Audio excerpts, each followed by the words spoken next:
مذہب نے یہ کبھی نہیں کہا کہ جو کام دنیا میں ہو رہے ہیں ان کی کوئی لاجک نہیں ہے. انہوں نے مذہبی لوگوں پہ غلط الزام لگایا ہے. یہ جو باتیں آپ کر رہے ہو نا کہ سمندر میں طوفان آتا تھا فلاں دیوتاؤں کا, یہ پیغمبروں کی دعوت نہیں ہے. اور پیغمبروں کی دعوت یہ بھی نہیں ہے کہ دنیا میں جو کام اللہ کر رہا ہے ان کی کوئی لاجک نہیں ہے. اس کی بڑی دلیل کیا ہے کہ رسول اللہ صلی اللہ علیہ وسلم نے فرمایا کلونجی میں اللہ نے موت کے سوا ہر بیماری کی شفا رکھی ہے. قرآن نے کہا کہ شہد میں کیا ہے, شفا ہے. لیکن ساتھ ساتھ قرآن کہہ رہا ہے وَإِذَا مَرِضْتُ فَهُوَ يَشْفِينِ. ابراہیم علیہ السلام کا قول نقل کر رہا ہے جب میں بیمار ہوتا ہوں تو مجھے شفا کون دیتا ہے, اللہ.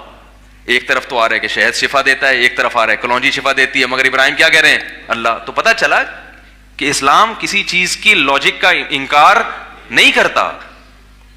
شہد سے بھی اگر شفا ملتی ہے تو شہد پیدا کس نے کیا ہے, اسلام یہ کہتا ہے کہ اگر شہد استعمال کرو جس میں اللہ نے شفا رکھی ہے, لیکن اللہ اگر نہ چاہے 100 دفعہ کھاؤ گے کچھ بھی نہیں ہوگا.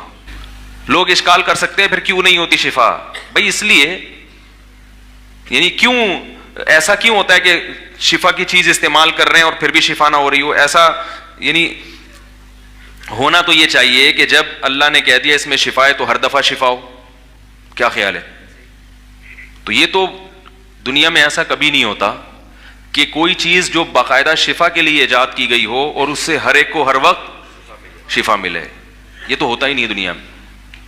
تو میں یہ عرض کر رہا ہوں کہ یہ جو انسان میں تکبر پیدا ہو گیا ہے, وہ اپنے آپ کو بہت بڑا فنڈر سمجھنے لگا ہے کہ سب کچھ میں ہی ہوں, میرا دماغ.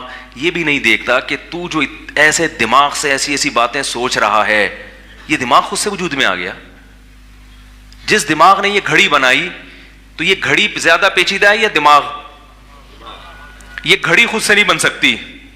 اس گھڑی کو ڈیزائن کرنے والا دماغ وہ اتفاق سے ایک کھوپڑی ناریل جیسے کھوپڑی میں خود جا کے کیا ہو گیا ہے, بیٹھ گیا ہے. اس کی بھی کوئی لاجک ہے, لیکن یہ لاجک پیچیدہ بہت ہے. روبوٹ جتنے کام کرتا ہے اس کی کوئی لاجک ہوتی ہے, مگر اس لاجک یا وہ سافٹ ویئر باقاعدہ انسٹال کیے گئے ہوتے ہیں, وہ سافٹ ویئر خود بخود انسٹال نہیں ہو سکتے. تو یہ تکبر ہے. تبھی قرآن کے الفاظ دیکھو اکفرت بالذی خلقک من تراب. اللہ نے ایتھیسٹ لوگوں سے خطاب کیا ہے, بھلا تو اس کا انکار کر رہا ہے.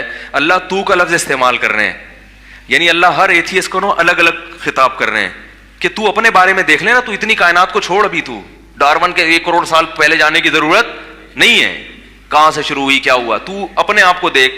اکفرتا, تو انکار کر رہا ہے, بالذی, اس ذات کا, خلقک, جس نے تجھے بنایا, من تراب, مٹی سے. مٹی یہ تو سائنس بھی مانتی ہے کہ انسان کا وجود کہاں سے شروع ہوا, مٹی سے. باہر سے کچھ نہیں آیا, سب یہیں سے ہوا ہے. یہ مٹی ہے جس کو اتنے پروسیس سے گزار کے آج تو سامنے کھڑا ہوا ہے.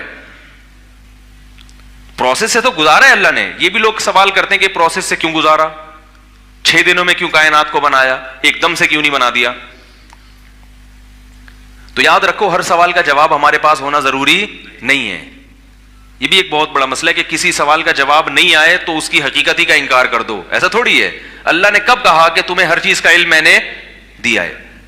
ہم اتنا جانتے ہیں کہ 6 دنوں میں ہو یا 6 لاکھ سالوں میں ہو, یہ خود بخود نہیں ہو سکتا. بچہ 9 مہینے میں ماں کے پیٹ میں تیار ہوتا ہے, اللہ چاہتا ہے 1 سیکنڈ میں کر دیتا, لیکن اس کائنات کو اللہ نے اسباب سے جوڑا ہے. تبھی تو امتحان ہے. اگر یہ سب چیزیں بغیر سبب کے ہو رہی ہوتی تو سب ایمان لے آتے. پھر اللہ کے وجود کے بارے میں غور و فکر کر کے ایمان لانے کی ضرورت نہیں تھی, کیونکہ وہ تو سب دیکھتے جادوئی دنیا ہے بھائی.